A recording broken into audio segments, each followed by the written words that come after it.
Wolf choked out. We gotta talk about episode 3 of The Peripheral, y'all. At the beginning, we see that Corbo Pickett is a monster. I'm not talking about regular monster. I'm talking about a monster. Because I really thought we were in the present and that he was changing his life for the better. No. What did this man do? He made special cars for the people. He said, hey, let me do you a favor. I'm gonna make these cars for you. And they were like, cool. What did he do? He locked them inside. But what did he say before he locked them inside? They said, if you're turning over a new leaf, how are we supposed to get these cars serviced? Because they had all these super secret things going on. He said, I'll service them for as long as you live. Y'all, them people lived an hour. I said, you dirty scoundrel, how could you do that to them? Back in the present, the real present, not the past present that I thought was the present. Okay, we see Corbell talking to his wife. Now look, when we first saw her at the end of episode 2, I said, who is this? Okay. Episode 3, I said, I see what's going on here. I see what kind of games y'all playing. Because she's very much younger than her. Either that or, we're supposed to believe that she got some work done because he got all this money. But very much younger. So they're over here conversing, talking about what are we going to do with all this money? Because obviously they just gave him the money. He said no, they said yes. Okay? No, yes. You're doing this. So they're trying to figure out what exactly they're going to do. Now, at the end of their conversation, they really didn't decide anything. Okay? They really didn't decide anything. But we scoot on over to little Miss Flynne where she's yapping her freaking gums. Okay? Telling her best friend, Billy Ann, about everything. And not the lie that Burton's telling people. Okay? Where it's just a video game. No, she's telling her the real whole truth. Hey, guess what? I went to the future, but in a robot body. Okay? There's not a lot of people there, and I don't know why, and somebody's lying to me. I got attacked. They took out my eyeball. They sent me medicine. My mama can see. This boy is cute.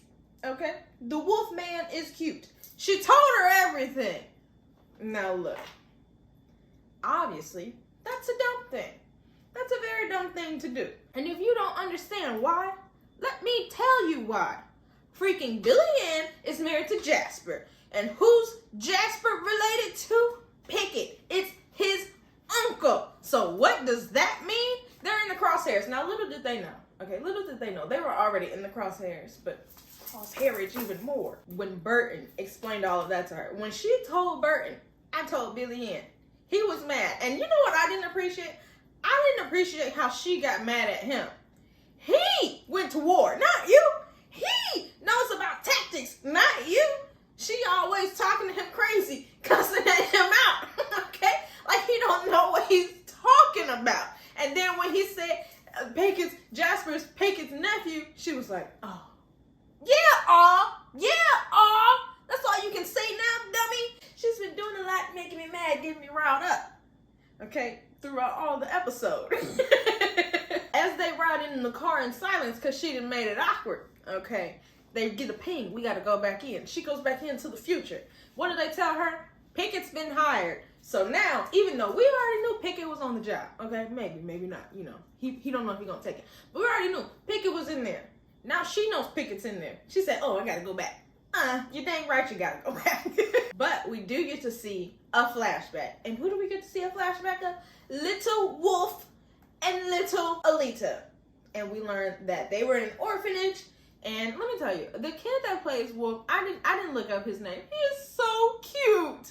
He's the cutest kid ever. Oh, he's adorable. We see it's a real sterile orphanage. Okay, they're going through like the little vacuum seal things where they spray it down, get the contaminants off of you, all of that good stuff. I think it's called like hermetically sealed or something like that. If I'm wrong, tell me.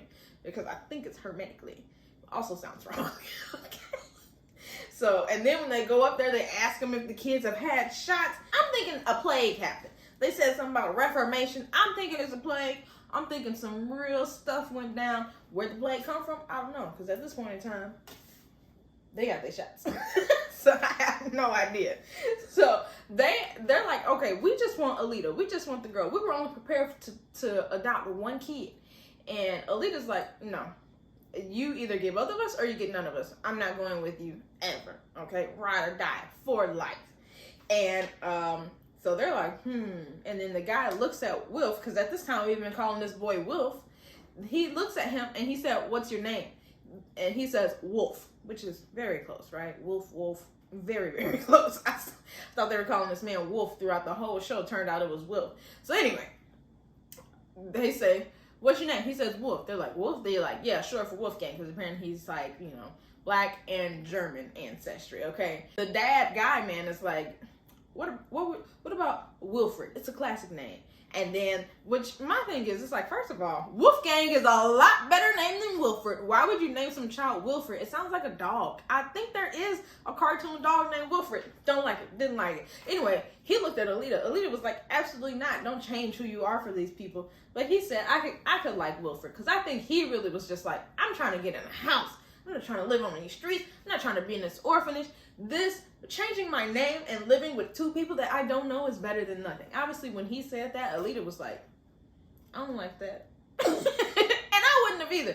Don't do that, okay? We'll figure something out, but we're not going to do that. Because I feel like at that point, when you're like, I'm going to change your name, you're now trying to like change me. You're trying to control me in a way that I don't like. Because what's wrong with my name?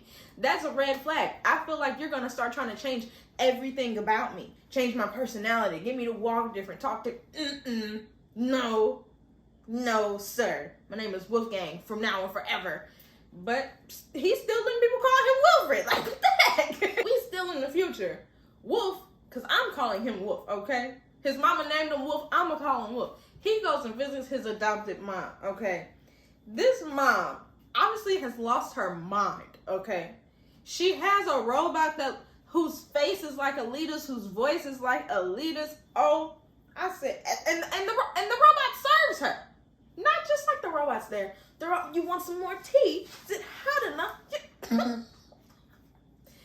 The way, if I was Wolf, I would have just, man, are you talking about taking out robots? The robot would have been in pieces on the ground because no. Have you lost your mind, mother? That little orphanage scene definitely was like some foreshadowing because first of all, that's weird. Okay, second of all, she was mean to Wolf. The grown man that he is still had the nerve to be mean. Don't just loom over me. Oh, you and your sister, blah, blah, blah. You didn't even come to your dad's funeral. Obviously, he sucked. He changed my name, okay? That's the first bad thing of many that he did. Anyway, but he gets some information from his mother and finds out where Alita is. And he leaves. He don't leave, right? She dismisses him. She's like, go.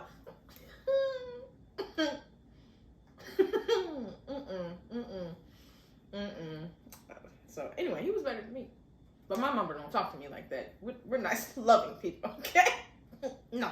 Switch gears. Okay, we're in the car now with Wolf. Now we got to figure out where the heck Alita is. Then at the same time, Burton decides he's taking matters into his own hand. Even though Flynn said don't, he said, I will. What you don't do is run me. He goes out there talking big talk, okay, to Pickett. Threatening big threats to Pickett. He said, I got a carrot and a stick. Okay?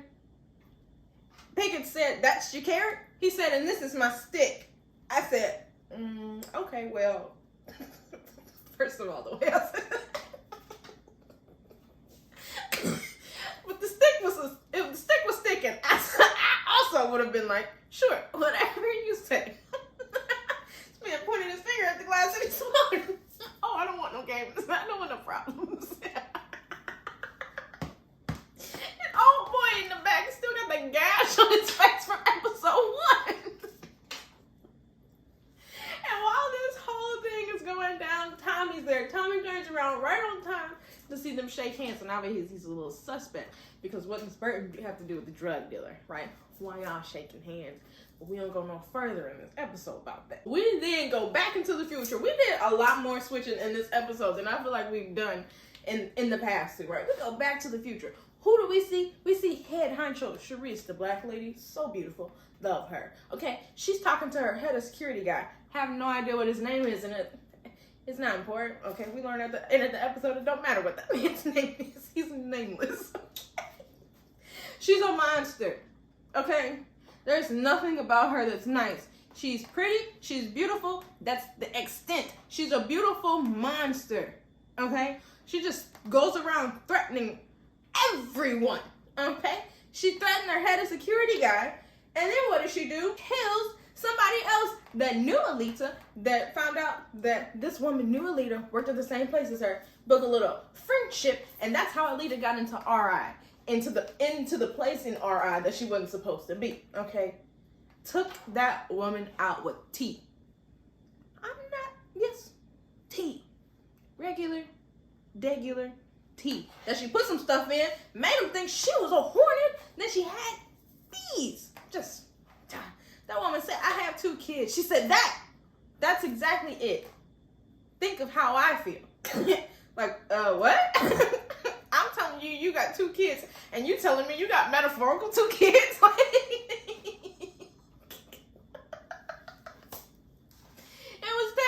But in that whole interaction, we find out what the heck it was that Alita stole or got to know about, and it was about stub research, which I talked about a little bit in episode 2, but didn't get too much in. So we go back to Flynne and Wolf. Okay, now they linked up in the head with the little link thing. Okay, they can see each other, feel each other, they connected. Okay, so they separate, trying to figure out, where it was that she was with Alita. And then what happens? Then they get approached by like a constable, which is a robot, okay? A robot policeman. They get approached by that. This man is like, oh, just follow my lead when I touch my chin. That means you ask if you can go, right? He goes on this long rant. They were in the car. They got in an argument. But because she happens to be in his ex-girlfriend's Peripheral. What do you mean by that, sir? And then he starts confessing his love for her. I said, well, hold on now. Confessing love. And it didn't feel fake. It felt like he was confessing real love. I said, y'all know each other for real? Did y'all? Yeah. He kissed her. I said, oh! Pull up to my bumper, baby. She's in it, okay? He pulls back. She's like trying to go back in. He was like, chin touch. She was like, why would you do me like that? I also was like, why would you do us like that? We want more. But she goes away. After that passionate kiss they did, they do find exactly where Alita was. And, Wolf's just looking through like, oh, I found implant, found this, there's a person dead on the floor. Don't know what happened to him. Okay. But then freaking Flynne sees like a whole little miniature house, trees, people, Burton's trailer. Like, it's just a whole what am I trying to say?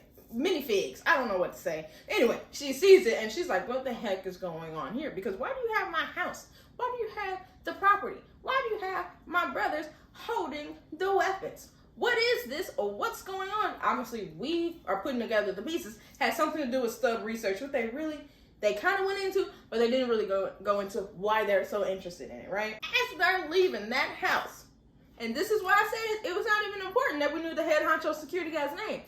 As they're leaving that house, okay, head honcho comes in with the robot. What do they start doing? Bop, bop, bop, bop, bop, bop. Wolf's choked out. Getting choked out, okay? He gets away from the robot, okay? Flynne starts fighting old dude, okay? Hitting him with the pulse weapon. I keep saying pulse weapon. It feels like an EMP almost. But anyway, she's hitting him with the pulse weapon. And then they ask him something. I forget who. I don't even remember what he says. All I know is in the robot, Sharice, the head honcho, links up with the robot, seeing everything go down, gets up with the robot, takes out our head honcho security guy. I said, oh, we don't need to know his name. He was not important at all, period. This is not important for anything. That was crazy. I cannot lie. Even though we really still have no clue what's going on, we don't know what happened to all the people, we don't know how these buildings are so big, we don't know anything yet still. We don't know why Alita ran away. We know nothing. We know nothing. But this show has still just, I'm in it. I'm in it for the long haul. I'm in it for the ride. I would love to read the book, but I don't want it to spoil whatever they're going to do forward.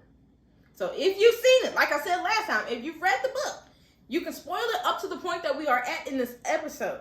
But do not spoil anything further because I will block you so doggone fast. Make your head spin. Everybody's head will be spinning. You'll never comment on this page again.